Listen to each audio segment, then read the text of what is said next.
Good morning. Happy Thursday. And thank you for joining me. I am Allegra of Beyond Your Wildest Dreams. And I'm going to be perfectly honest. I am sad today. I am sad about everything happening in the world. And I also don't know what to say about it. And I think recognizing when you're not ready to talk about something and not just saying the first thing that comes to mind is actually a really lost skill in this day and age. And so I'm just going to exercise that knowledge and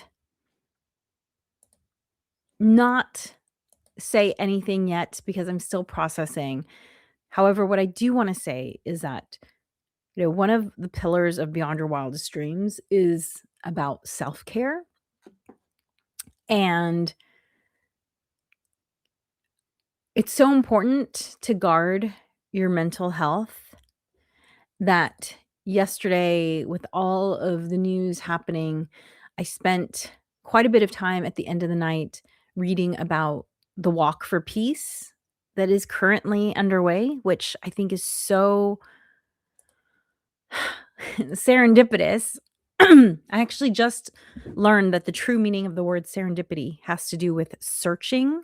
It's not just about stumbling on something, it's searching for something and then finding the exact right thing.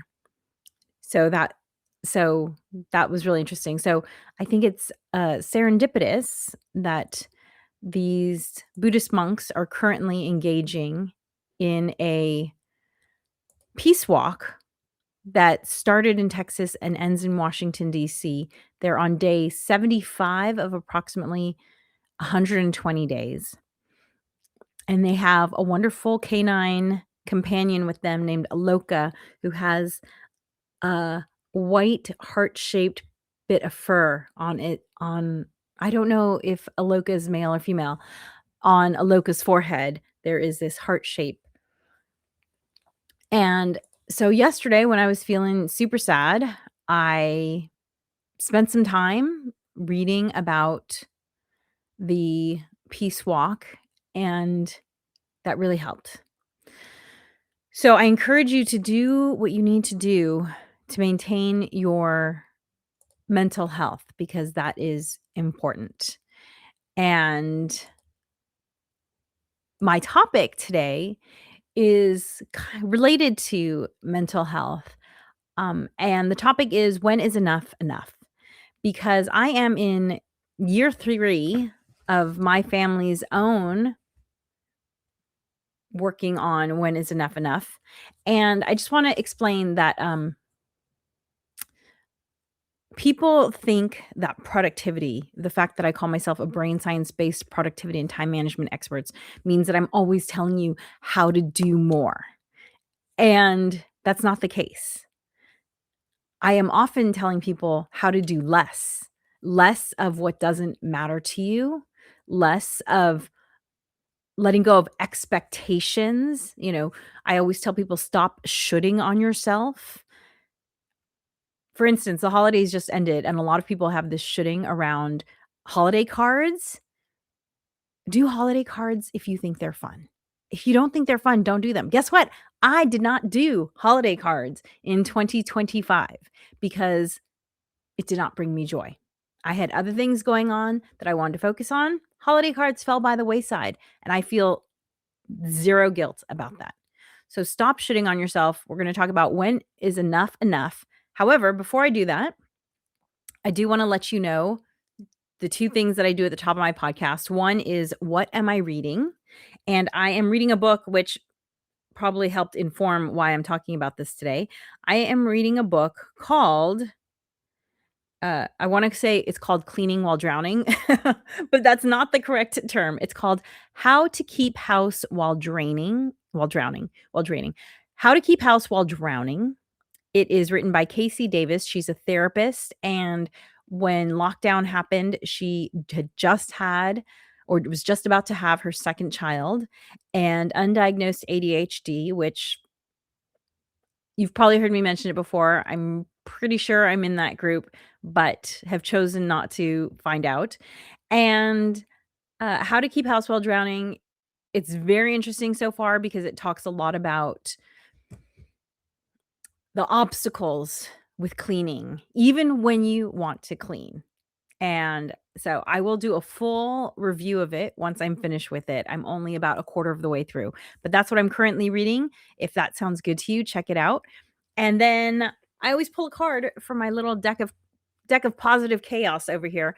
And to everyone who is commenting, yes, I can see the comments and I will answer if it's something that I feel needs to be addressed. But if not, it's just hello. Thank you for joining me from wherever you are. Tell me where you're joining me from, by the way. I was surprised to learn that Brazil is consistently my number 2 country in the world. And I think that's really interesting. So let me grab this from this little box of positive chaos. Okay. Gratitude can transform ordinary common days into Thanksgivings. Gratitude can transform ordinary common days into Thanksgivings.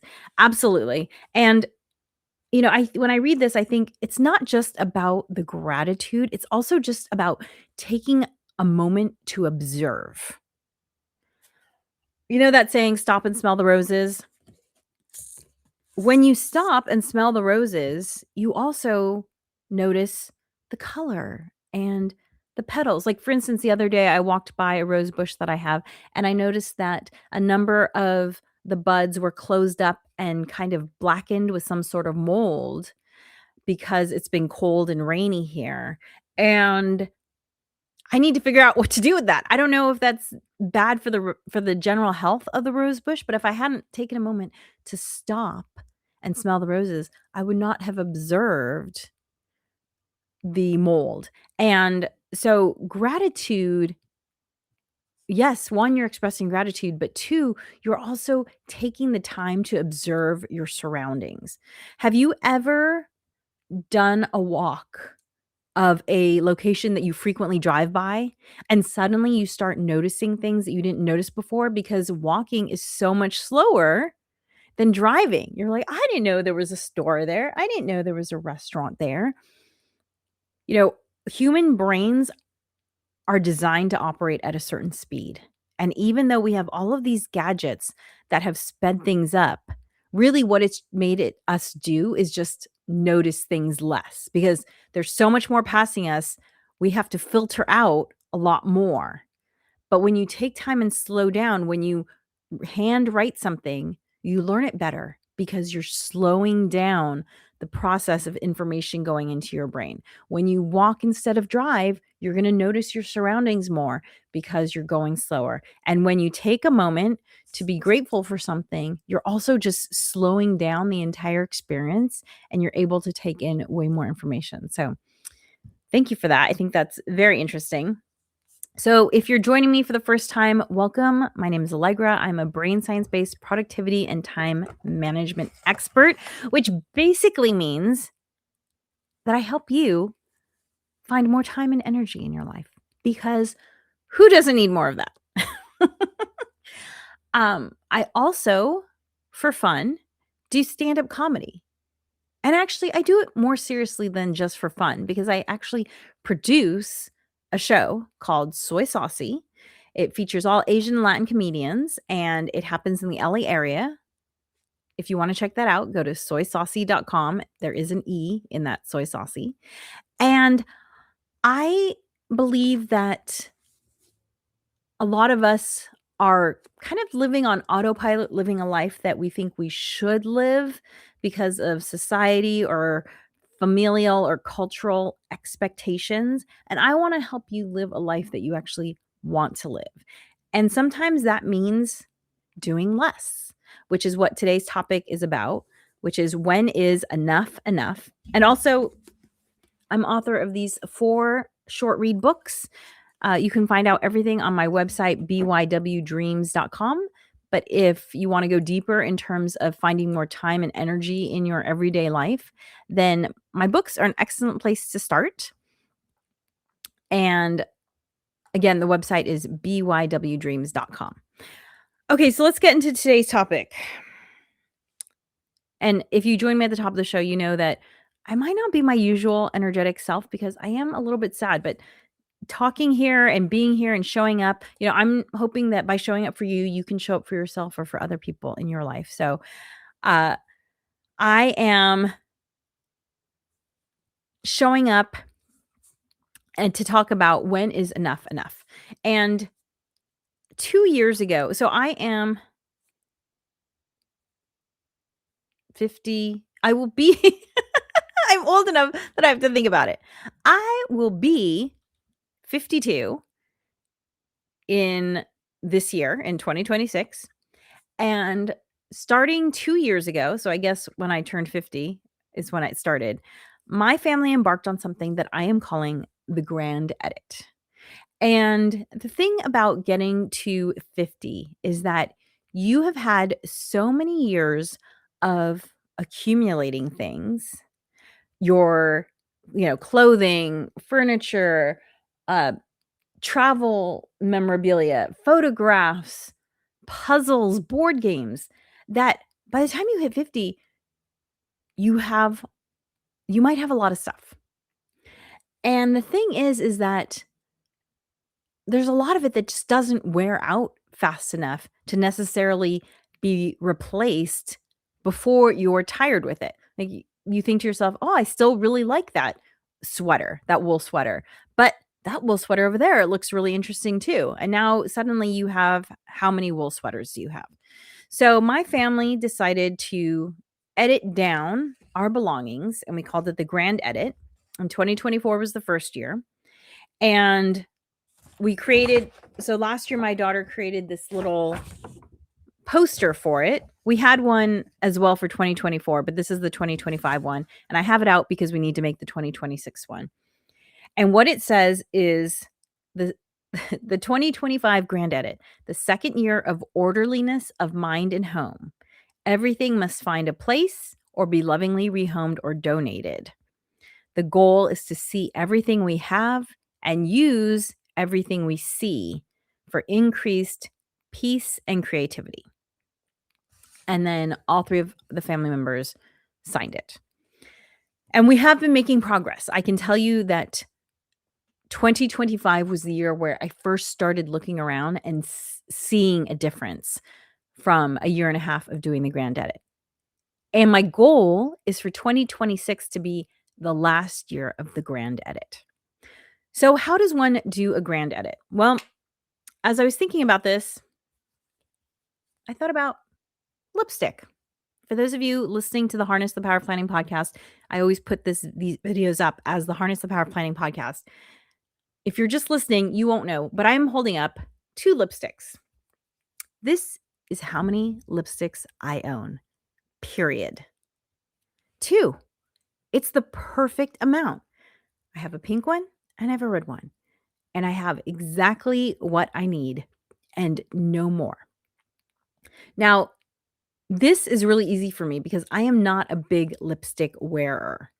So it's not hard for me to have 2 lipsticks. But what these 2 lipsticks represent for me is the perfect amount of enough. And what I want to do is I want to figure out what is enough of any given thing. One of the things that I edited in 2025 were my wool sweaters because I love wool sweaters, and I just had many more of them than I could possibly wear, especially as someone who lives in Southern California. And I have this cedar chest that I inherited. It belonged to an ancestor of mine. Sorry, not cedar, sandalwood chest. And it was basically full. It was actually challenging to close. I had filled it up. I don't know what it is about when you have storage, you think in the back of your mind, well, I have space, I'll fill it up. And so my goal was to reduce it by at least 25%. And I did that. And now I have space. And I'm enjoying the space. So I thought it would be helpful to go to the Stoics because whenever I'm having a philosophical struggle, Stoicism is my go to philosophy. And I found this great entry on having enough, and I will include a link to it because I think it is so well done, what this author wrote. And it's interesting too because this is something clearly that this author was recently thinking about. They just wrote this in, November. So this person, JW Bertolotti, this is a new entry for them. So I thought that was really interesting. Um, but I didn't have a book on stoicism that addresses when is enough directly, so that's why I found this. And I think there was one quote that I wanted to pull from here that I thought is so fascinating, written by the philosopher Epicurus, who people often think of Epicureans as people who are all about indulging and extravagance and just more, more, more. However, the philosopher himself, things often over time, their meaning gets lost. But he wrote, if you wish to make a man rich, do not add to his money, but subtract from his desires. Oh my gosh, I just feel like I need to let that sink in. Let me say it one more time. If you wish to make a man rich, do not add to his money, but subtract from his desires. I feel like our world is suffering from the fact that many of us do not know when is enough enough. We just have the desire for more, more clothing, more cars, more whatever the thing is that you like. You know, my grandfather loved to collect things, and he kind of had an explanation for why he liked to collect things. He said they're good conversation starters. Okay, fine. But grandpa had about 300 golf balls from all these different places. He'd collected, like 300 different golf balls in this box in a storage room. There were no conversations happening there, grandpa. So, be careful of these. Because my grandfather loved to collect things. He collected poker chips, golf balls, all sorts of coinage, musical instruments, stamps, and I feel like there's one more thing. Because I saw his collections and I saw how much space they took up, I decided I was never gonna be a collector, and I'm not. I'm not a collector of anything except maybe books, and 2026 is going to be the year when I decide when is enough books, because I'm kinda drowning in books. It's so easy for me to justify books to myself, and guess what? One by one, they don't take up a lot of space, but when you have thousands of books, maybe I'm around 1,000, I'm not quite sure. It's too much. It's too much in the space that I have.